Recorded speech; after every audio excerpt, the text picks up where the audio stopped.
यमुना ने सोचा स्वामी तो धोखे से निकले जाते हैं। बाबा वसुदेव जी तो डर रहे हैं, यमुना मैया बढ़ रही है। भगवान कन्हैया छबड़े में लेटे हैं शीश पर, मैया इसलिए बढ़ रही दर्शन करने के लिए और बाबा जी डर रहे। यमुना ने सोचा स्वामी तो धोखे से निकले जाते हैं। वह चरण कमल इस दासी से इससे खिंचते अब जाते हैं।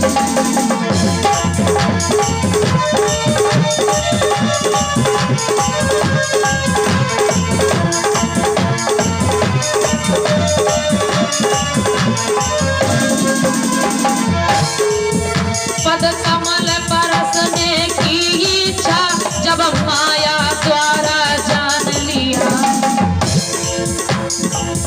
पद कमल पधरने की इच्छा जब माया के द्वारा पहुंची।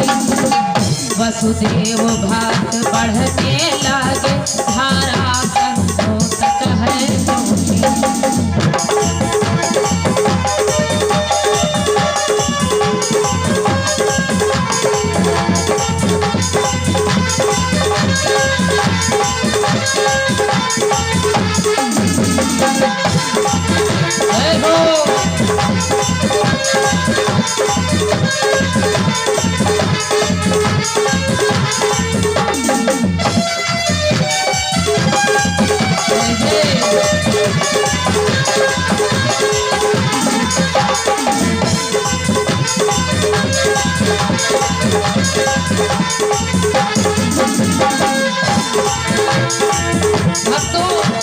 वसुदेव जी घबराते हैं, धारा कंधों तक आ जाती है। भगवान श्याम सुंदर ने पिता की इच्छा को समझ गए, पिताजी डर रहे हैं। कन्हैया जी ने अपना पांव नीचे को लटका दिया, यमुना जी ने स्पर्श कर लिया। यमुना की आशा पूरी हुई, नीचे को तब वह धार हुई। श्री भक्तवास के साथ साथ भक्तों की नैया पार हुई।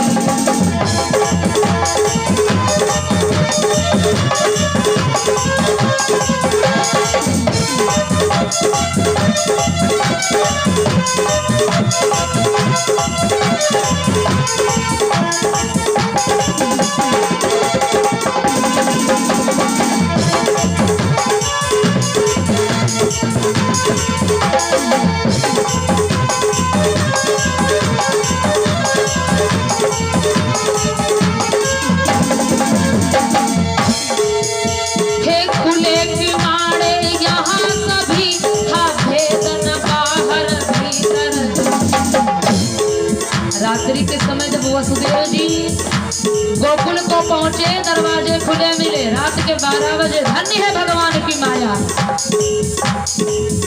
थे खुले किवाड़े यहाँ सभी, था भेद न भीतर बाहर। वसुदेव बिना खटके पहुंचे यशोदा देवी के मंदिर में।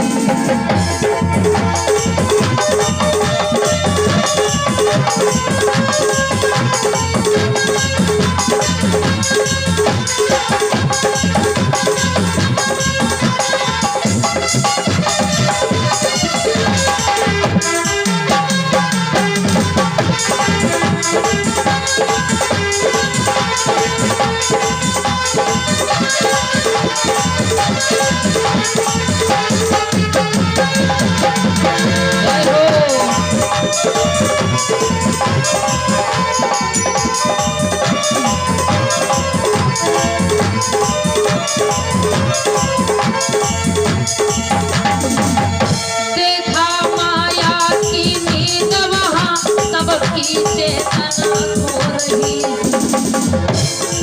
वसुदेव जी जिस समय गोकुल में पहुंचे, दरवाजा खुले हैं।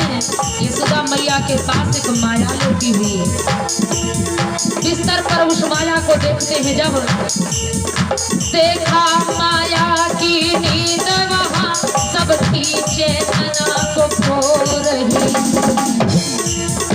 यशोदा के निकट उसी क्षण उपजी बालिका सो रही है।